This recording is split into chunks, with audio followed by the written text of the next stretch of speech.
الحمد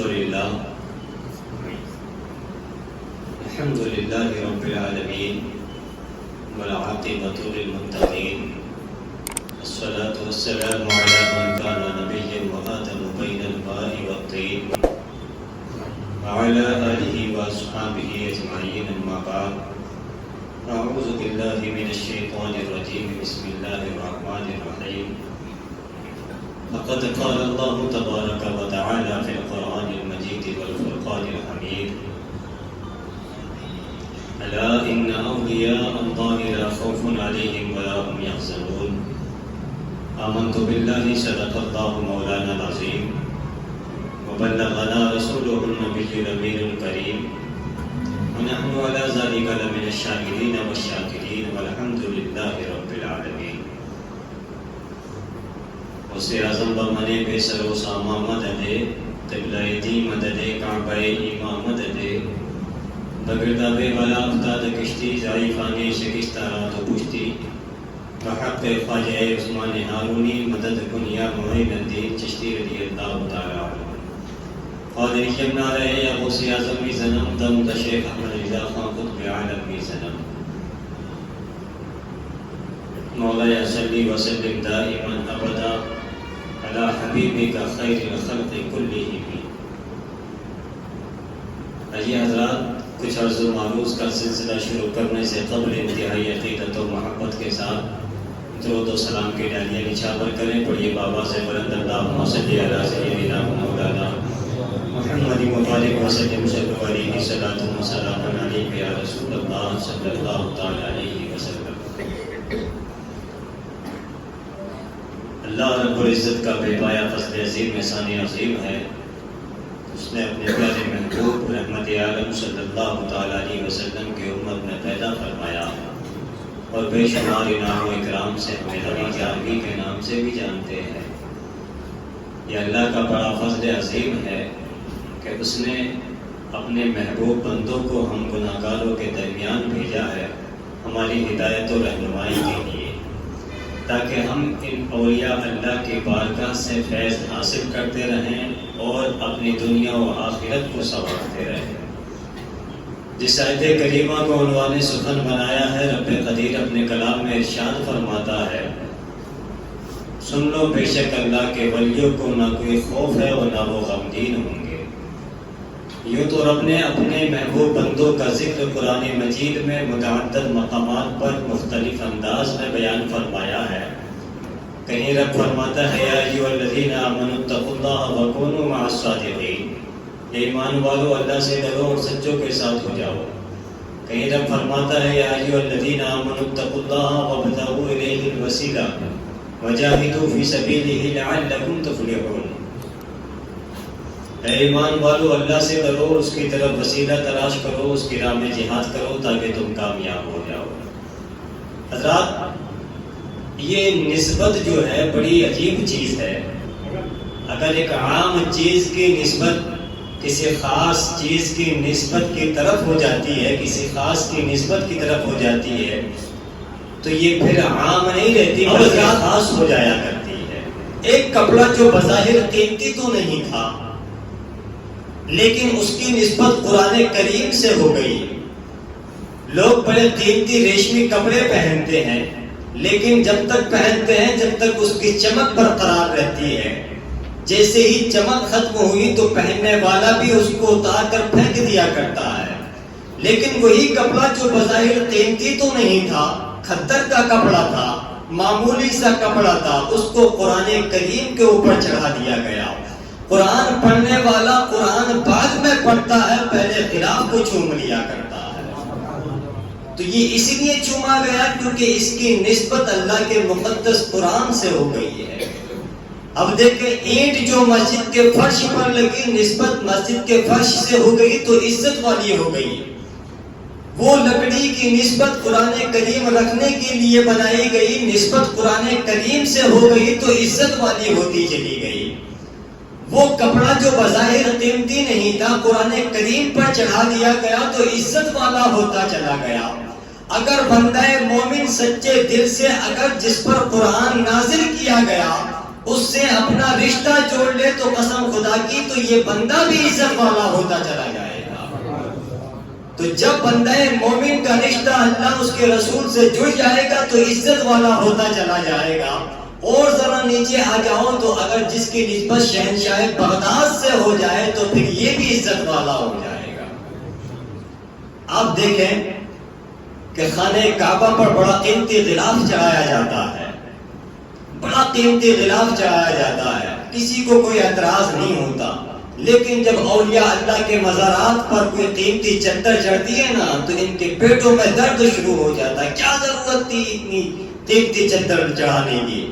ارے اپنا اپنا مقدر ہے، اپنی اپنی عقیدت ہے، کیا ضرورت ہے وہاں خانہ کعبہ پر اتنا قیمتی غلاف چڑھانے کی؟ اگر اتنے پیسوں کی کسی غریب گھرانے کی لڑکیوں کی شادی کرا دی جائے نا تو ایک الگ ہی مزہ آ جائے۔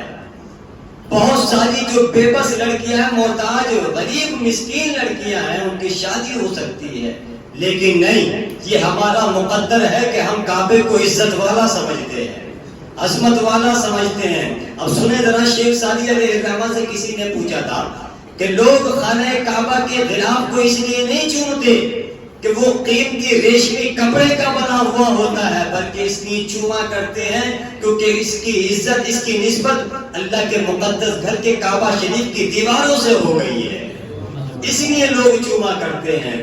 عام مثال کے طور سے سمجھاتے ہیں کہ میں نے محبوب کے ہاتھوں سے چند مٹی، تھوڑی سی مٹی لی اور میں نے لے کر اس کو سونگا۔ سونگنے کے بعد میں نے پوچھا تھا کہ اے مٹی تو اتنی خوشبودار کیسے ہو گئی، اتنی خوشبو تیرے اندر کہاں سے پیدا ہو گئی؟ تو اس مٹی نے جواب دیا تھا، بگفتہ من گلے ناچیز بودم ولیکن مدت باگل نشستم، جمال ہم نشی درمن اثر کرد وگرنہ من ہنا خاکم کے ہستم۔ وہ فرماتے ہیں کہ میں نے محبوب کے ہاتھ میں سے تھوڑی سی مٹی اپنے ہاتھ میں لی تو وہ خوشبودار تھی۔ میں نے پوچھا کہ یہ کمال کیسے ہے؟ تو اس مٹی نے جواب دیا تھا کہ یہ کمال میرا نہیں ہے بلکہ میرے ہم نشیں کا کمال ہے جو مجھ میں اثر کر گیا ہے۔ یہ جو پھولوں کی صحبت میں نے اختیار کی ہے، یہ پھولوں کا اثر ہے جو مجھ میں نسبت کر گیا ہے، اثر کر گیا ہے، ورنہ میں تو مٹی تھی، ورنہ میں تو خاک تھی۔ اللہ اکبر۔ تو پتا چلا کہ یہ نسبت بڑی عجیب چیز ہے۔ ادنا چیز کو، تھوڑی سی چیز کو اعلیٰ چیز سے اگر نسبت ہو جائے تو پھر یہ اعلیٰ ادنا نہیں رہتی بلکہ اعلیٰ ہو جایا کرتی ہے۔ اب اندازہ لگائیں، میرے غوث اعظم رضی اللہ تعالیٰ عنہ، مہینہ انہی کا ہے، میں چند کرامتیں اور ان کے حالات آپ کے سماعتوں کی دہلیز اور آئندہ جمعے کو اگر اللہ نے زندگی رکھی تو ان لوگوں کے منہ پر زوردار تماچا مارنے کی کوشش کروں گا کہ جو لوگ یہ کہتے ہیں کہ مزارات اولیاء پر جانا بے سود ہے، بے فائدہ ہے، نہ اہل حدیث مانتے ہیں، جو آج کے اہل حدیث ہے معاذ اللہ، ان کو اہل حدیث کا لغوی معنی ہی نہیں پتا، اہل حدیث کہتے ہیں کس کو ہیں۔ انشاءاللہ زندگی رکھی اللہ تبارک و تعالیٰ نے تمہیں بتاؤں گا سیر اعلام النبلا، بڑے بڑے محدثین جنہوں نے حدیث کو پڑھا اور پڑھایا اور دوسروں تک پہنچایا، ہم تک جنہوں نے حدیثیں پہنچائی ہیں، ان کا کیا طرز عمل تھا، وہ کیسے مزارات اولیاء پر حاضری دیا کرتے تھے۔ انشاءاللہ الرحمن دعا کیجیے کہ اللہ بس صحت و عافیت کے ساتھ زندگی ہم سب کی سلامت رکھے۔ حضرات محترم، غوث اعظم رضی اللہ تعالیٰ عنہ کا بچپن کا زمانہ تھا اور میرے غوث اعظم فرماتے ہیں کہ میرا نام ہر کوئی نہیں لے سکتا، جس سے میں چاہ محبت کرتا ہوں بس وہی میرا نام لیتا ہے۔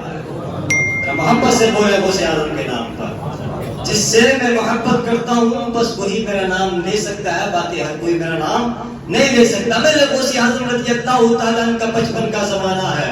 حضرت عبداللہ سومائی رحمت اللہ تعالیٰ علیہ اس وقت بڑے پائے کے بزرگ تھے اور آپ کی جو کرامتوں کا ظہور تھا وہ بھی بڑی دور دور تک مشہور تھا۔ ایک عورت اپنے کم سے بچے کو لے کر حضرت عبداللہ سومائی رحمت اللہ تعالیٰ علیہ کی بارگاہ میں حاضری دیتی ہیں اور دینے کے بعد عرض کرتی ہیں کہ حضور بڑی مدتوں سے منتوں سے مانگ کر اللہ نے ایک بیٹا عطا فرمایا تھا اور وہ بھی مجھ سے لے لیا ہے۔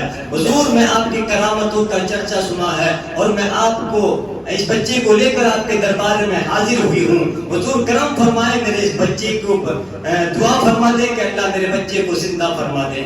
حضرت عبداللہ سومائی رحمت اللہ تعالیٰ علیہ جو آپ کے نانا جان ہیں، لوہے محفوظ کو آنکھیں بند کر کے دیکھتے ہیں. اللہ اکبر. شاعر کہتا ہے کہ الٹی ہی چال چلتے ہیں دیوان گانے عشق, آنکھوں کو بند کرتے ہیں دیدار کے لیے. آنکھیں بند کی, لوہے محفوظ کو دیکھ لیا. دیکھنے کے بعد فرمایا بی بی جاؤ اپنے گھر جاؤ, اس کی تو موت واقع ہو چکی ہے. اللہ نے بس اتنی ہی زندگی اس کو عطا کی تھی, اب اللہ نے اس کی زندگی واپس لی ہے. اللہ اکبر. یہ روتی ہوئی واپس اپنے بچے کو لے کر واپس پلٹتی ہیں. پلٹنے کے بعد تھوڑی سی فاصلے پر غوث اعظم رضی اللہ تعالیٰ عنہ سے ملاقات ہوتی ہے. میرے غوث اعظم رضی اللہ تعالیٰ عنہ نے جب اس بیوی کی آنکھوں میں آنسو دیکھا, پوچھا پریشان کیوں ہو, کیوں رو رہی ہو؟ وہ سارا واقعہ بیان کر دیتی ہے. اللہ اکبر.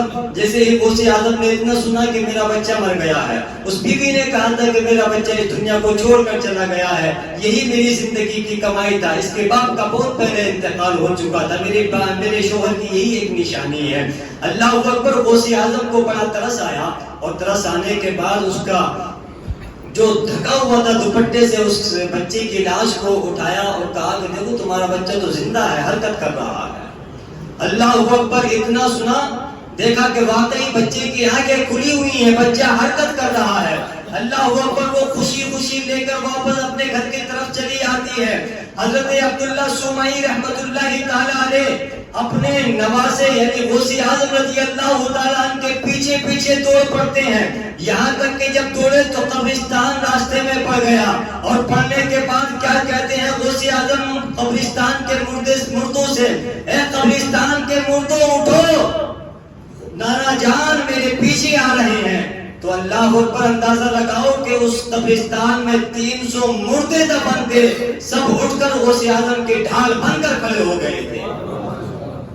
اور جب حضرت عبداللہ سومئی رحمت اللہ تعالی علیہ نے اس منظر کو دیکھا تھا کہ بچپن کا زمانہ ہے لیکن بات بہت دور تک کی کرتا ہے.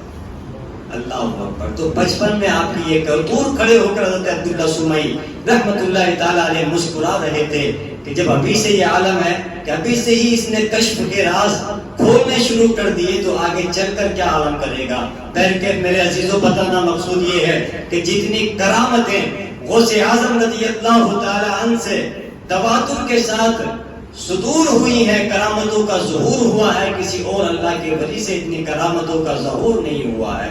اور آپ کو میں بتا دوں, یہ غوث اعظم رضی اللہ تعالی عنہ جو بغداد شریف میں باب الشیخ میں جہاں پر 5000 اولیاء کاملین کے مزارات ہیں, وہاں پر غوث اعظم رضی اللہ تعالیٰ عنہ جیسی عظیم شخصیت تشریف لاتی ہے. جیلان سے پہنچ کر بغداد شریف پہنچتے ہیں علم دین حاصل کرنے کے لیے, اور کرنے کے بعد میرے عزیزوں تو وہاں ولایت کے بڑی عظیم شہسوار شخصیت جلوہ افروز ہیں. اور میرے عزیزوں ایسا نہیں ہے کہ جب غوث اعظم رضی اللہ تعالیٰ عنہ جس محلے میں تشریف فرما تھے جہاں وہ مقام تھا جامعہ نظامیہ جہاں پر آپ درس و تدریس پہلے تو علم حاصل کیا پھر وہیں پر پڑھانے لگ گئے تھے, تو وہاں پر حضرت سری سبتی رحمت اللہ تعالیٰ علیہ, حضرت حبیب اجمی, حضرت معروف کر کے اور دیگر بہت بڑے بڑے اولیاء کاملین اس جگہ پر جلوہ افروز ہوئے ہیں. اور ایک بات اور بتا دوں آپ کو, جس کو دنیا مفسر شہیر پیکر اخلاص و محبت حضرت علامہ ڈاکٹر آصف اشرف جلالی صاحب قبلہ متظلہ النورانی کے نام سے جانتے اور پہچانتے ہیں, پاکستان کے ہیں. بغداد شریف میں وہ علم دین حاصل کر کے آئے ہیں, تعلیم حاصل کر کے آئے ہیں. وہاں پر وہ فرماتے ہیں کہ چیچنیا کے ایک سفیر سے میری ملاقات ہوئی تو میں نے ان کا نام شیخ عبد الباقی تھا. وہ فرماتے ہیں کہ میں نے ان سے پوچھا کہ آپ کے یہاں پر بھی کیا غوث اعظم رضی اللہ تعالیٰ عنہ کی لوگ ارادت مند ہیں, محبت مند ہیں, عقیدت مند ہیں؟ اسی طرح لوگ 11ویں پر محفل میلاد منعقد کیا کرتے ہیں, غوث اعظم کی محفلیں سجاتے ہیں.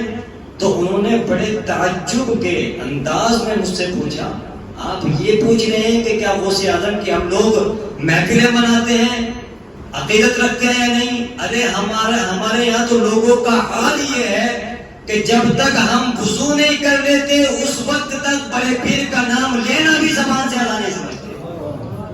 اللہ اکبر. آپ اندازہ لگائیں وہ غوث اعظم رضی اللہ تعالیٰ نے جن کے مجمع میں 70,000 اولیاء کاملین بزرگان دین جلوہ افروز ہوتے تھے اور سب کو برابر یکساں آواز جاتی تھی. اور جب بغداد کی جامع مسجد کے منبر پر کھڑے ہو کر آپ نے واعظ فرمایا تھا اور فرمانے کے بعد کہا تھا قدمی ھذا علی رقبۃ کل ولی اللہ، میرے یہ قدم تمام اولیاء کی گردن پر ہے. تو خواجہ خواجگان، ہم غریبوں کے غریب نواز رحمت اللہ تعالی علیہ خراسان کے پہاڑ میں عبادت الہیہ میں مصروف تھے، جب اس فرمان عالی شان کو سنا تھا تو کہا تھا لا بل علی عینی و راسی، نہیں یا سیدی آپ کا سر میرے، آپ کا جو قدم مبارک ہے میرے سر میری آنکھوں پر آپ کا قدم مبارک ہے. ٹھیک ہے، وہ تو میرے عزیزوں. اور سیدی اعلیٰ حضرت فرماتے ہیں وہاں کیا مرتبہ ہے غوث بالا تیرا، اونچے اونچوں کے سروں سے ہے قدم اعلیٰ تیرا، اور سر بھلا کیا کوئی جانے کے ہے کیسا تیرا، اولیاء مرتے ہیں آنکھیں وہ ہے تلوہ تیرا. اور ایک شاعر یوں کہتے ہیں کہ یہ دل، یہ جگر، یہ آنکھیں، یہ سر ہیں، جہاں چاہو رکھو قدم غوث اعظم. یہ کامل ہمیں عطا فرمایا ہے جو تمام ولیوں کا سردار ہے، جو تمام ولیوں کا شہنشاہ ہے، جنہوں نے نگاہ اٹھائی تو چور کو قطب بنا دیا، جنہوں نے نگاہ ڈالی تو چور کو ولی بناتے چلے گئے. اللہ اکبر. ہمیں چاہیے کہ ہم ایسے ولی کامل کی نظر و نیاز دلائیں، فاتحہ خانے کریں، اصالے ثواب کریں، تاکہ اللہ کرم فرما دے تو ان کے فیض و برکات سے ہم سب کا بیڑا پار ہو جائے. اللہ کریم کی دعا ہے مولا تبارک و تعالی ہم سب کو توفیق عمل عطا فرمائے، اور ان اولیاء کاملین بزرگان دین کی محبت ہمارے سینوں میں جلوہ گر فرمائے. وآخر دعوانا